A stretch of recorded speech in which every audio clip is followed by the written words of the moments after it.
We were on Route 64 in northern New Mexico, just outside of Cimarron Valley, when we saw them.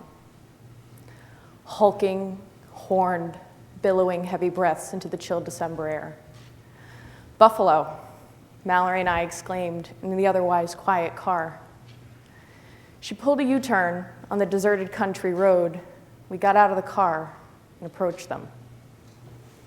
In Native American culture, the buffalo stands as a symbol of self-sacrifice. It gives everything it has. Its flesh for food, its hide for clothing and shelter. It gives all that it has, and in doing so, makes life possible for the people. As I stood there, watching the herd, my boots cracking through the frozen grass, a single female buffalo emerged from the herd and came towards me. I stared, dark eye to dark eye with her. Here I was, broken, a shadow of myself. And there she was, untamed, with strength untold. In that moment, an otherworldly grace seemed to encircle us. We spoke of ineffable things, of grief and gratitude, and what it is to give all of oneself. We're here at the Yale TEDx conference where the theme is Uncharted.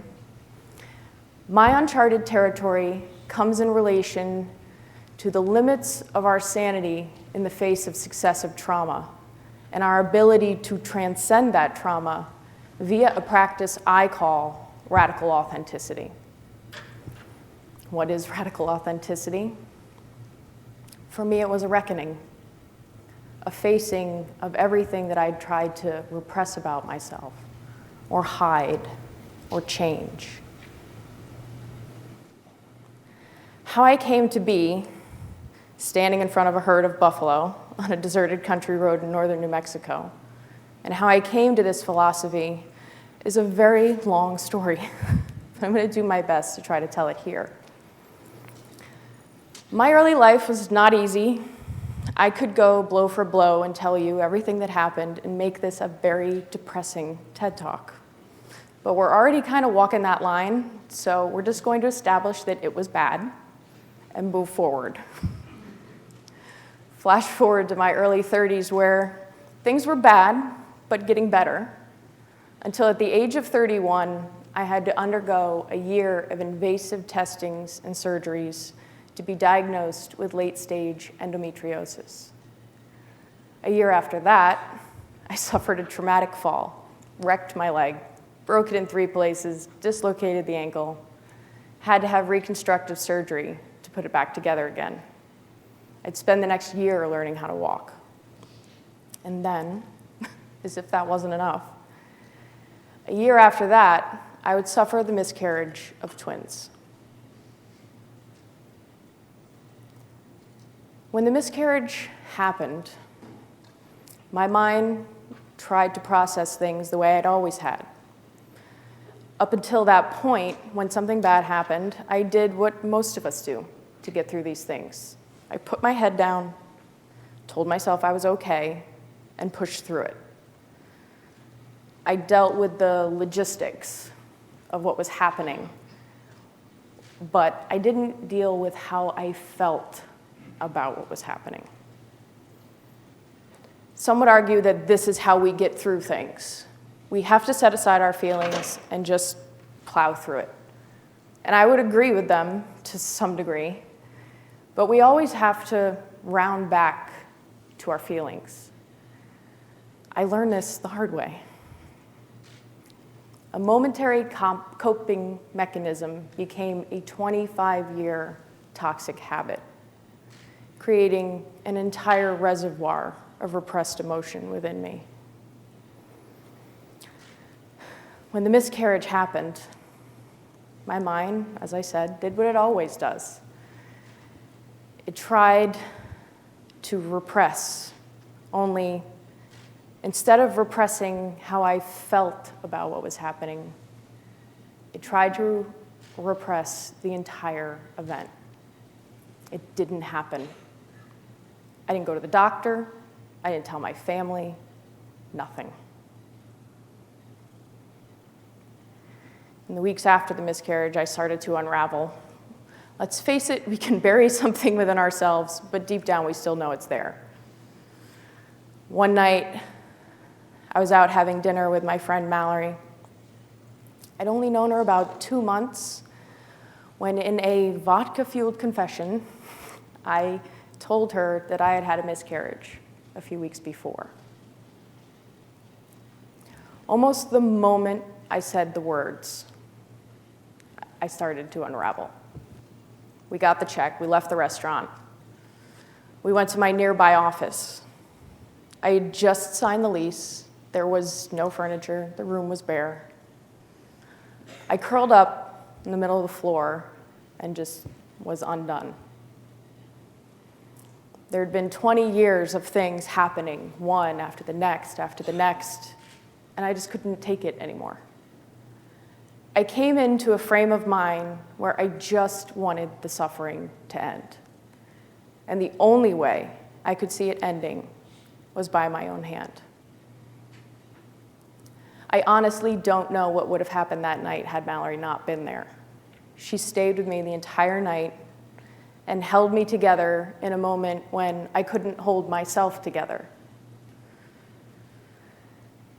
After that night, I did what most of us do to overcome these things. I went to therapy in an effort to process what had happened, let it go, and move forward. I was only in therapy a few weeks when the formal diagnosis of depression, PTSD, and mild dissociative disorder was given to me. I was referred to a trauma specialist for intensive therapy. Long story short, the therapy didn't work. A few weeks in, I started having episodes. All the repressed emotion was coming up.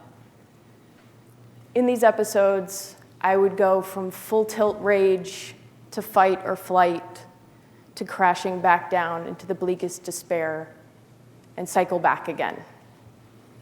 These episodes happened on a bi-weekly basis for over a year. When I told my therapist what was happening, she said, "It'll get worse before it gets better. Stick with it. You will be able to let go. You will be able to heal." Wanting to heal, wanting to let go, I stuck with it. And the episodes only increased in frequency. Finally, I felt I had no choice but to suspend the sessions. Round about this time, I was sitting out on Mallory's deck, watching the Connecticut River flow by, when she came to me and said, "We have 10 days off at Christmas. Why don't we go west? It's been years since I've been to Arizona." I remember replying, "You want to drive to Arizona? Isn't that like 2,500 miles one way? It'll take days." To which she said, "You've always wanted to see mountains. You've always wanted to go west." I still wasn't feeling it. And then she played dirty. "We're writers. We need new experiences." How could I argue with that? And so it was that I came to be on a deserted country road in northern New Mexico, standing in front of a herd of wild buffalo. After spending time with the buffalo, we pushed south to Taos, where we were to stay with two of Mallory's old friends. Going into Mark and Sarah's house, there was just something simple and true about their house and they themselves. It was a single floor adobe structure. The wood beams were still visible in the ceiling. There were wide red clay tile floors and a small wood stove heating the whole house. There was just something honest about their way of life, and it bound like a bandage around my soul. That night, I was to sleep in Mark's music room. Mark, like Mallory, is a singer-songwriter. Only I couldn't sleep. I stared up through the darkness at the ceiling. I felt filled with images and memories that I would have had made with my children had they been born. I'd been running away. I'd admit to the medical event of the miscarriage, but I had never taken the time to let in the full loss and grieve for that life not lived. But that night, I let the images come. And like a reel, they played in my mind. The doctor putting them in my arms, the nights reading aloud to them in bed, all the firsts. Teenage fights and mended fences, college acceptance letters, marriages, and finally, them placing my grandchildren in my arms. The wave of images receded, and I sobbed the whole night. When I got up the next morning, I felt oddly rested. I sat in the living room listening to Mark and Mallory play on their guitars in the warm room, reverberating with music. The Sango de Cristo Mountains were in the window just beyond. I had a heavy mug of coffee and my journal open in front of me. I felt something beginning after years of things ending. Eventually we came home and I took all of my journal entries and cobbled them together into an essay that I presented for a course I was taking at Harvard in advanced narrative nonfiction. After I presented the paper, something very interesting happened.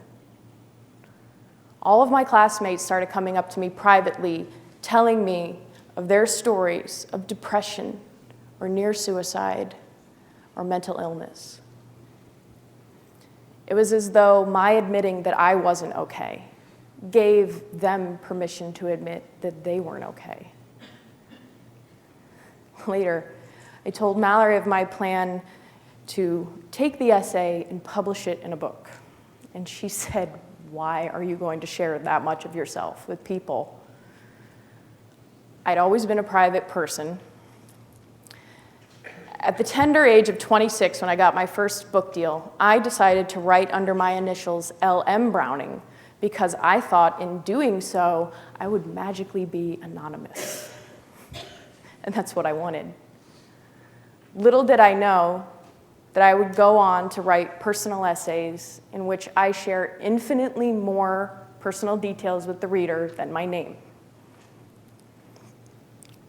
So here I was, poised to share my most vulnerable moment with the world. Why share this much of myself? Because I'm finished with denial. Because I'm willing to admit that I'm broken. We're all broken. And right now, we're all isolated within that brokenness. The cure for my breakdown, the cure for our isolation, is radical authenticity. We can't reach one another so long as that we're pretending that we're okay. We're not always okay.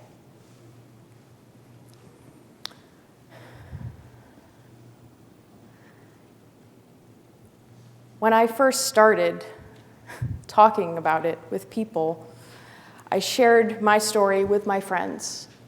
And when I did so, I learned details about them that I never knew. I've known some of them for 10, 15 years, and I didn't know that they suffered from depression because they had just felt they needed to pretend. Imagine what could be changed in our society if we were able to rid ourselves of the terrible notion that we are alone. It's when we're in those dark times and we believe things won't change and that we're alone that truly terrible and irreversible things happen. When I went through everything that I did, there were those people that watched everything happen, and they came up to me and said, "This must have been meant to be, because something good came from every bad thing that happened to you." As though God or the divine were trying to teach me something through pain. I am affronted by this notion because it robs me of my achievement of transcendence.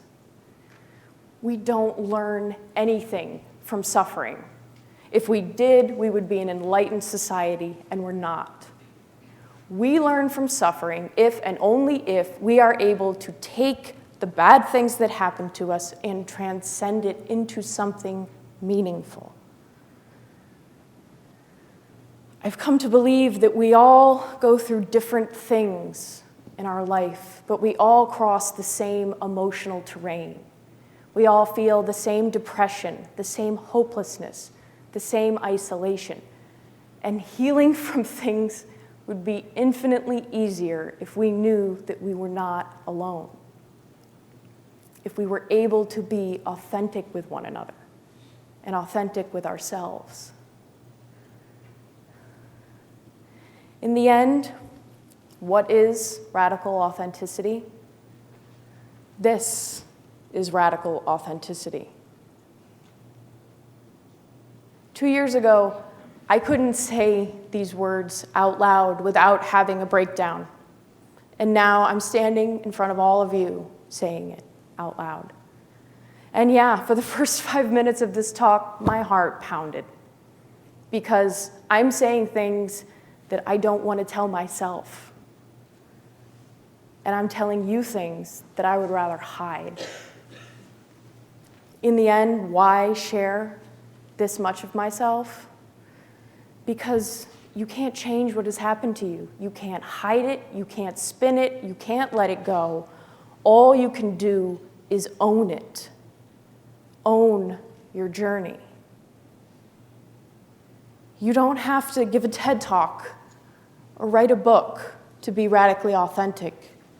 You just have to stop pretending. So talk to one another. Don't pretend that you're okay if you're not. Own your journey. Be radically authentic. Thank you.